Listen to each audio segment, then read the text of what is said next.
Bismillahirrahmanirrahim. Assalamualaikum warahmatullahi wabarakatuh. Perkenalkan, nama saya Saharul Sabri dengan NIM 2023 0501 03 Pada kesempatan kali ini saya akan mengerjakan tugas akhir semester mata kuliah akuntansi biaya. Jadi pada kesempatan kali ini saya akan membahas materi dari kelompok 7 hingga kelompok 14. Baik, kita masuk pada pembahasan pertama, yaitu dari materi kelompok 7, joint product dan by product. Jadi joint product ini adalah produk utama yang dihasilkan secara bersamaan dari suatu proses produksi. Sedangkan by product adalah produk sampingan yang juga memiliki nilai jual, tetapi dia relatif lebih rendah dibandingkan dengan joint product. Contohnya misalnya seperti pembuatan pemproduksi gula. Nah, situ kan gula kan dihasilkan dari tebu, di mana gula ini sebagai joint product atau produk utamanya. Sedangkan by productnya yaitu ampas tebu, di mana ampas tebu ini juga bernilai jual, tetapi dia relatif lebih rendah dibandingkan dengan by product tadi atau gula tadi. Nah, perbedaan dari joint product dan by product bisa kita lihat dari segi nilai ekonominya. Tentunya joint product ini memiliki nilai ekonomi atau harga jual yang lebih tinggi, sedangkan by product dia nilai atau harga jualnya lebih rendah. Nah, kita bisa juga lihat dari segi dari aspek tujuan produksinya. Joint product itu merupakan tujuan utama dari proses produksi tersebut, sedangkan by product ini bukan tujuannya, dia hanya produk sampingan dari proses produksi tersebut, namun dia memiliki harga jual juga. Next, kita masuk pada materi dari kelompok 8, yaitu just in time. Jadi just in time ini adalah sistem produksi yang dan pengelolaan persediaan yang bertujuan untuk meminimalkan pemborosan dengan menerima atau memproduksi barang tepat pada saat dibutuhkan.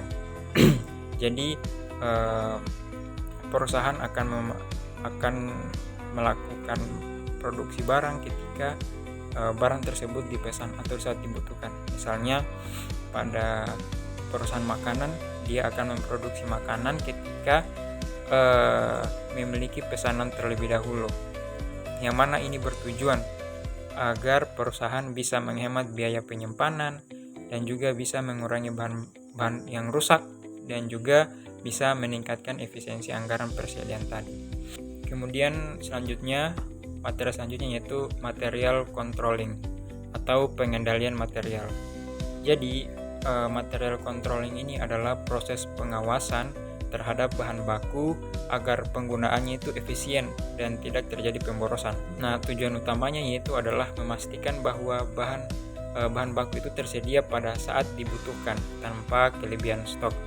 Pengendalian ini dilakukan melalui pencatatan, analisa selisih pemakaian, dan perencanaan pembelian yang tepat. Nah, fungsi material controlling yang pertama itu menjaga efisiensi penggunaan bahan baku. Tentunya dengan pengendalian material ini, bahan baku yang tersedia itu akan lebih efisien. Kemudian yang kedua, mengontrol persediaan bahan baku. Jadi perusahaan dia bisa melihat apakah bahan baku itu stoknya cukup atau stoknya kelebihan. Kemudian mendeteksi dan menganalisis selisih bahan baku. Next, kita masuk pada materi selanjutnya, yaitu labor controlling atau pengendalian tenaga kerja. Jadi pengendalian tenaga kerja ini melibatkan perencanaan, pelaksanaan, dan evaluasi terhadap biaya tenaga kerja langsung maupun tidak langsung, yang mana bertujuan untuk menjaga efisiensi kerja, menekan biaya lembur, dan menghindari waktu kerja yang tidak produktif. Penggunaan standar jam kerja dan perbandingan dengan realisasi menjadi kunci dalam menganalisis pengendalian tenaga kerja ini. Nah, ada beberapa jenis pengendalian tenaga kerja. Yang pertama, pengendalian biaya tenaga kerja langsung. pengendalian biaya tenaga kerja tidak langsung, pengendalian efisiensi tenaga kerja, dan pengendalian kualitas kerja. Nah, selanjutnya yaitu faktor overhead controlling atau faktor pengendalian overhead. Jadi, faktor overhead controlling ini adalah biaya tidak langsung yang dikeluarkan dari pabrik seperti biaya listrik, biaya depresiasi mesin, dan juga gaji pengawas. Pengendalian ini dilakukan dengan membuat anggaran overhead, mencatat biaya aktual, lalu membandingkannya untuk melihat varian. Langkah ini penting agar biaya produksi ini tidak melebihi anggaran yang telah direncanakan sebelumnya. Penggolongan biaya overhead pabrik. Ada beberapa penggolongan biaya overhead pabrik. Yang pertama berdasarkan sifatnya, kemudian berdasarkan fungsi dan proses produksi, kemudian berdasarkan objek pembebanan. Materi selanjutnya yaitu departemen cost overhead atau biaya overhead departemen. Jadi, departemen cost overhead atau biaya overhead departemen ini adalah biaya-biaya tidak langsung yang dibebankan dan dikumpulkan berdasarkan departemen atau bagian dalam perusahaan. Jadi, biaya ini mencakup semua biaya overhead pabrik yang terjadi di masing-masing departemen produksi maupun departemen pendukung. Ada beberapa jenis-jenis biaya overhead pabrik. Yang pertama, biaya overhead tetap.